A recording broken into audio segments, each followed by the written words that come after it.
Hello बच्चों, स्वागत है आपका गणित कैंपस में।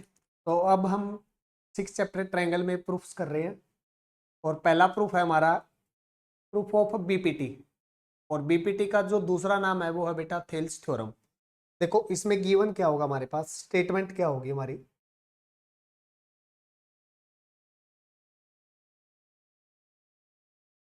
इफ ए लाइन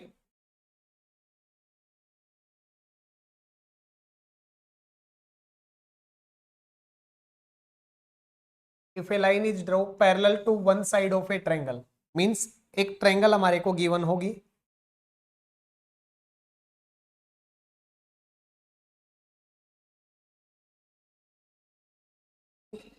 तो ट्रायंगल का नाम लिख लेते हैं हम ए बी सी, और इसी में एक लाइन ड्रॉ होगी पैरेलल। तो एक लाइन ड्रॉ कर लेते हैं पैरेलल।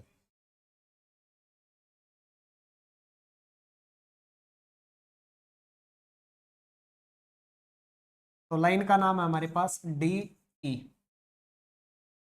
तो गिवन इंफॉर्मेशन हमारे पास क्या है, D E is parallel to B C.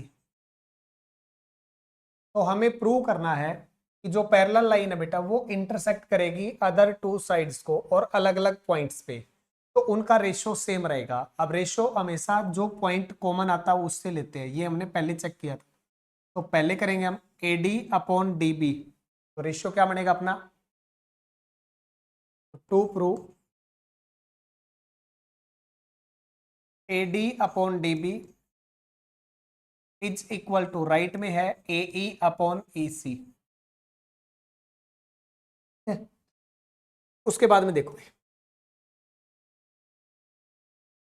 तो यहाँ पे हम क्या करते हैं, बी को ई से ज्वाइन कर लेते हैं।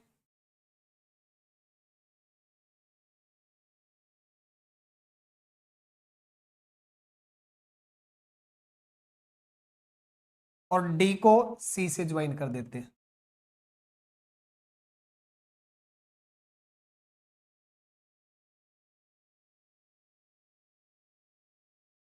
बोल पहला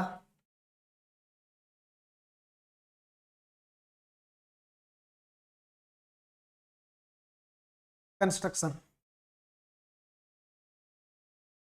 join D with C and A with B. उसके बाद सेकंड कंस्ट्रक्शन। अब ध्यान दो, जो पॉइंट डी है इससे मैंने परपेंडिकुलर ड्रॉ कर लिया ए डी के ऊपर, जिसका नाम है ई एफ। और डी से परपेंडिकुलर ड्रॉ कर दिया मैंने ए सी लाइन पे, जिसका नाम है डी जी। तो सेकंड कंस्ट्रक्शन जो हमने की है, E F perpendicular on A B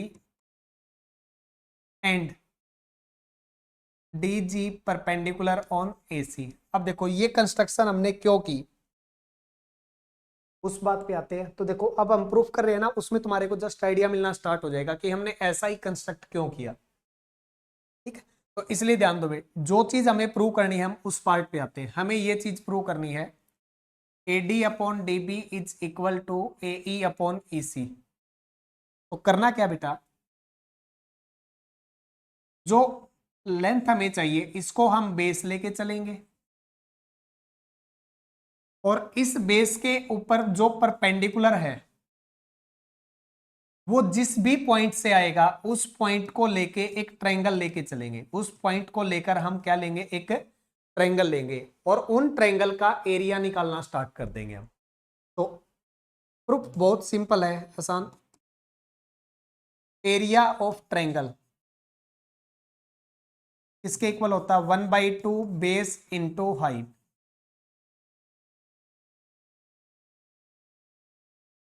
अब हाइट के लिए अरे को पता चल गया होगा ना, हमने परपेंडिकुलर लिया। तो देखो पहले हम एडी को बेस लेते हैं। तो ध्यान दो बेटा, अगर मैं एडी को बेस लेता हूं तो चेक करो इस लाइन पे परपेंडिकुलर जो है वो किस पॉइंट से आया है, ई से। तो तुम कहोगे सर ई पॉइंट को लेके एक ट्रायंगल लेके चलेंगे हम। तो ट्रायंगल क्या बनेगी, ए डी ई।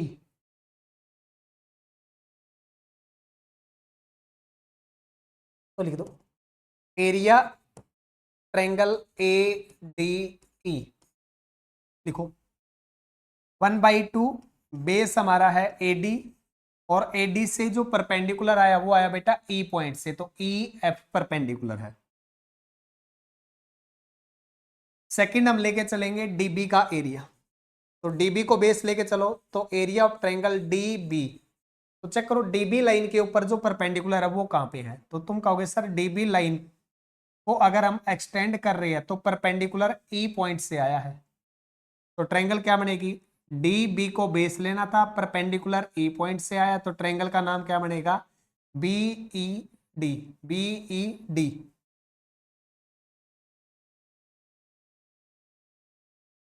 तो लिखो area of triangle DBE is equal to 1/2 base आया हमारा DB इंटू परपेंडिकुलर आया EF। अब ऐसे जल्दी से कमेंट करके बताओ नेक्स्ट ट्रायंगल कौन सी बनेगी। एरिया ऑफ ट्रायंगल, तुम कहोगे सर AE को बेस लेना पड़ेगा, और AE के ऊपर परपेंडिकुलर कहां से आया, तो चेक करो ये लाइन है AE, इस पे परपेंडिकुलर आया बेटा D पॉइंट से, तो ट्रायंगल क्या बनेगी AED। लिख दो area of triangle AED is equal to 1/2 base हमारा AE और परपेंडिकुलर आया है D। इसी के बाद नेक्स्ट ट्रायंगल बोलो क्या बनेगी फिर, एरिया ऑफ ट्रायंगल EC को बेस लेके चलना है, तो जब हम EC को बेस लेके चलेंगे तो इसके ऊपर जो परपेंडिकुलर है वो चेक करो D पॉइंट से आया है, तो इसलिए ट्रायंगल क्या बनेगी ECD। तो 1/2 बेस हमारा है EC और परपेंडिकुलर आया D से G। ठीक, यहां तक किसी को कोई प्रॉब्लम हो। अब जो पार्ट हमें चाहिए उसके लिए चेक करो क्या करना पड़ेगा। तुम कहोगे सर अगर हम इन दोनों को डिवाइड कर दे और इन दोनों को डिवाइड कर दे तो जो पार्ट हमें चाहिए वो मिल जाएगा, क्योंकि अगर हम इन दोनों को डिवाइड करेंगे तो चेक करो 1/2 से 1/2 कटेगा, EF से EF कट जाएगा, तो AD अपॉन DB मिल जाएगा। यहाँ पे AD अपॉन DB। ऐसा ही अगर हम यहाँ पे करेंगे तो DG से DG कटेगा, इससे ये कटेगा, तो AE अपॉन EC। लेकिन डिवाइड तो कर लेंगे हम, कोई दिक्कत नहीं है, लेकिन डिवाइड करने के बाद इक्वल आना चाहिए। तो बताओ बेटा ये वैल्यू डिवाइड करने के बाद इसके इक्वल हो सकती है या नहीं हो सकती। तुम कहोगे सर इसमें ऊपर ट्रायंगल है AED और इसमें भी है ADE, दोनों सेम है ये तो। तुम कहोगे सर इसमें ट्रायंगल है DBE और इसमें ट्रायंगल है ECD, ये दोनों ट्रायंगल सेम नहीं है, तो चेक करते हैं क्या ये दोनों एरिया इक्वल हो सकता है। तो पहली ट्रायंगल है DBE, DBE। सेकंड है ECD, सेकंड जो ट्रायंगल है वो है ECD।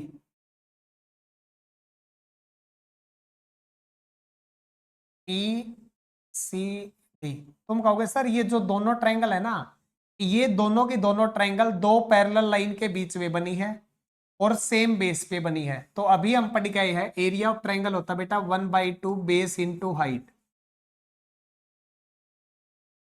अभी पढ़ गए हैं ना। अब कहोगे सर 1/2 और बेस ये दोनों तो सेम चीज है, क्योंकि दोनों का बेस सेम है, दोनों में 1/2 भी है। अगर दोनों की हाइट और सेम हो जाए तो एरिया इक्वल हो सकता है।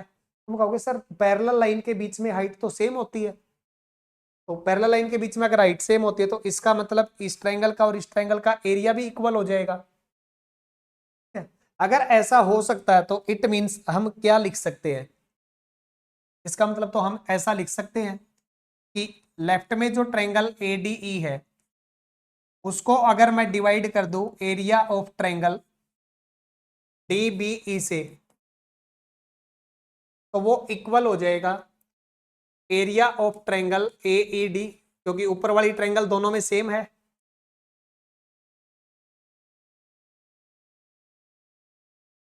और नीचे वाली जो ट्रायंगल है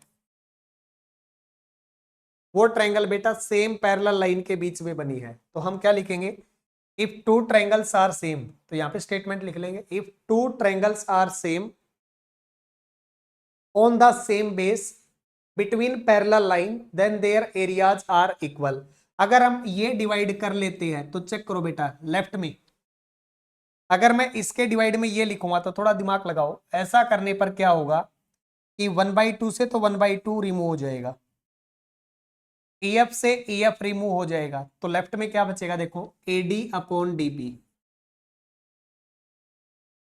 इज इक्वल टू, ऐसे ही चेक करो, इसमें 1/2 से 1/2 रिमूव हो जाएगा, DG से DG रिमूव हो जाएगा, तो क्या बचेगा, तुम कहोगे सर ये बचेगा AE अपॉन AC। तो बस ये चीज हमें प्रूव करनी थी। किसी को कोई प्रॉब्लम हो यहां तक? बस यहाँ पे लिखना पड़ेगा कि ये दोनों एरिया इक्वल क्यों हुई है, उसको मैं दोबारा रिपीट कर रहा हूं। If two triangles are made on the same base between parallel lines then their areas are equal, लिखना पड़ेगा बेटा यहाँ पे ये चीज। तो बहुत ही आसान सा प्रूफ था हमारे पास। तो मिलते हैं नेक्स्ट प्रूफ के साथ नेक्स्ट वीडियो में, तब तक इस वीडियो को अच्छे से देखें। जय हिंद, जय भारत।